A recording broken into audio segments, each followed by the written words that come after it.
Hello everybody.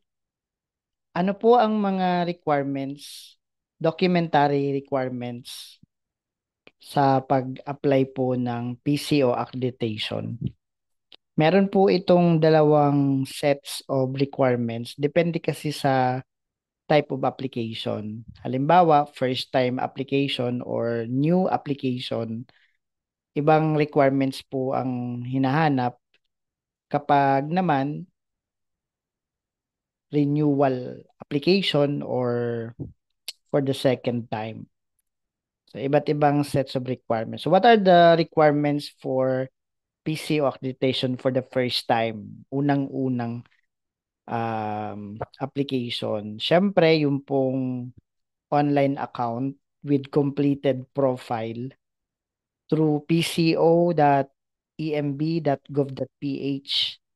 So, kailangan po magkaroon ng account.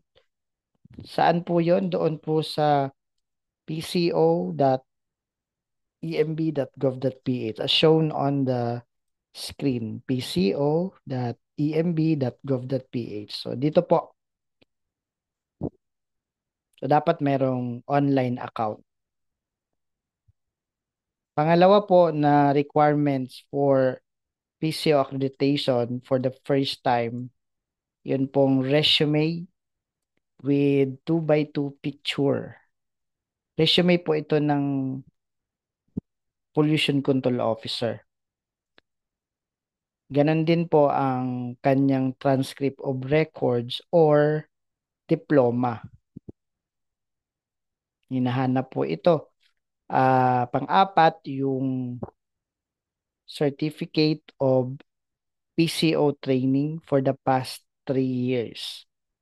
Of course, issued by EMB accredited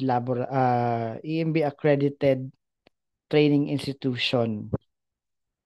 Of course, with valid accreditation, lalong-lalo during the time of the training. Panglima, yung Certificate of Managing Head Training. Yung pong 8-hour training intended for the managing heads or executive officers. Number 6, the signed and notarized affidavit of joint undertaking between the PCO and managing head. May template po na madadownload naman sa online account sa pco.emb.gov.ph.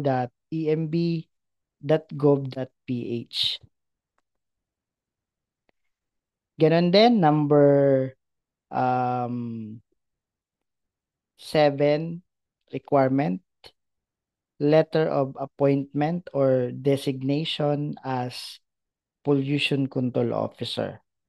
So mahalaga na ano po, merong appointment or designation letter ang pollution control officer to establish na siya nga ang ina-appoint na PCO or magiging PCO ng company.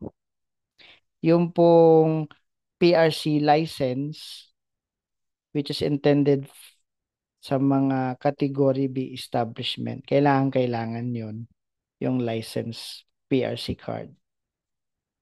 At yung pong pang-siyam, yung pong proof of payment, resibo ng pinagbayaran, official receipt of payment, pwede pong galing sa cashier ng EMB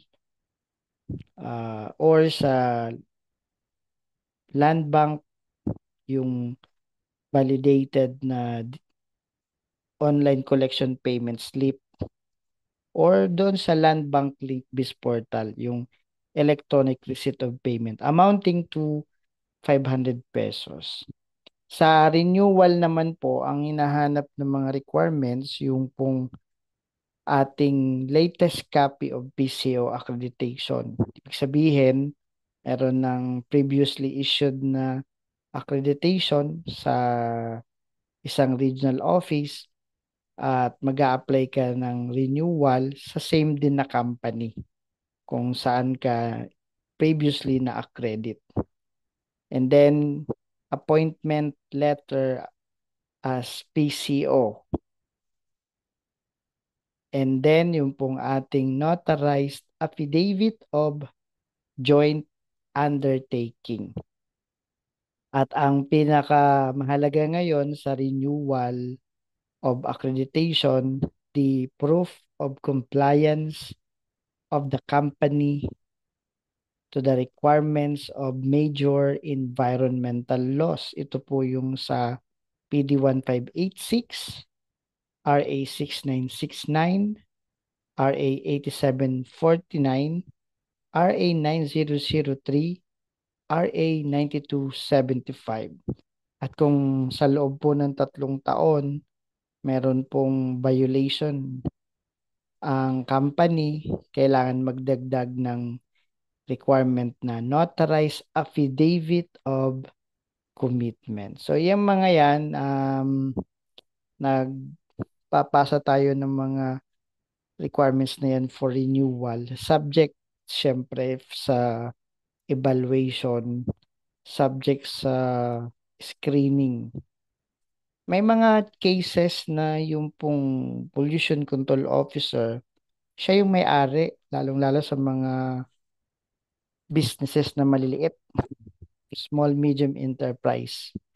Common yan na mga ang may-ari, sila yung nag-act na PCO. So kapag ganyan ang situation, minabibigyan din ng mga grace, no? So kung ikaw yung may-ari and you will apply for PCO accreditation, ibig sabihin you are acting both as the managing head and the PCO. Kailangan mong kumpletuhin yung profile mo sa online account pco.emb.gov.ph at ipasa mo din yung proof of company ownership sa inyong mga certificate of registration. The certificate of PCO training, yung pong 40 hours duration. Kahit hindi ka na umattend nung managing head training, okay na yung 40-hour basic PCO training course. Then the signed and notarized affidavit of undertaking, your resume, syempre hahanapin na rin po dyan yung transcript of records or diploma, kaya i-ready lang yon. So those are the documentary requirements for PCO accreditation. I hope you have learned something today regarding the requirements for PCO accreditation. At kung gusto nyo pang malaman yung iba't iba pang mga requirements, legal and statutory requirements on environmental compliance, permitting, registration, reporting, please subscribe to this channel. Please follow, please share this video. Maraming salamat po sa inyong lahat at tayo po ay mga mabuting katiwala ng kapaligiran. Salamat po ng maraming.